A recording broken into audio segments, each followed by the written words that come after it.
হাত লাগানো ছাড়াই গরম আলুর খোসা এখন সেকেন্ডের মধ্যে ছাড়িয়ে নিন। কি হয়, গরম আলুর খোসা ছাড়াতে খুবই অসুবিধা হয়, বা আলুটাকে জলের মধ্যে দিলে আলুর টেস্টটাও কিন্তু নষ্ট হয়ে যায়। তাই কিভাবে খুব দ্রুত আমরা গরম আলুর খোসা ছাড়িয়ে নিতে পারবো তারই একটি টিপস আপনাদের সঙ্গে শেয়ার করব। এখানে আমি যে লুচি ভাজার ঝাঁঝরিগুলো হয় সেই ঝাঁঝরি নিয়ে নিয়েছি।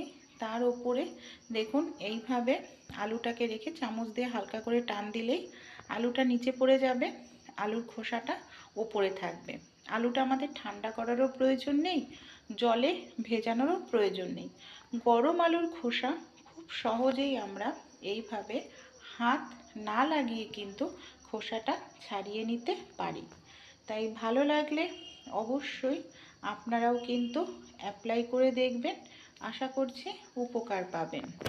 চলুন পরবর্তী যে টিপসটি আছে আমরা দেখে নিই।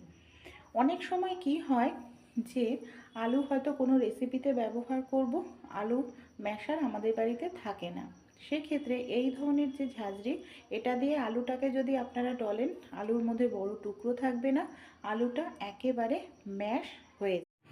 রসুন চপার ছাড়াই কখনো আপনারা এইভাবে কেটে দেখেছেন?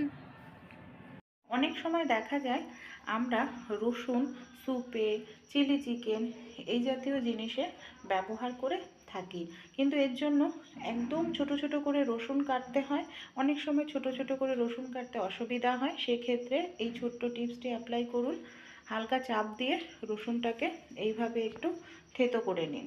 এই দেখুন, এইভাবে থেতো করে নেওয়ার পর আপনারা যদি রসুনটাকে কাটেন, দেখবেন খুব সুন্দর করে রসুনটাকে একেবারে ছোট ছোট পিস করে কিন্তু কেটে নিতে পারবেন এইভাবে রসুন কাটলে।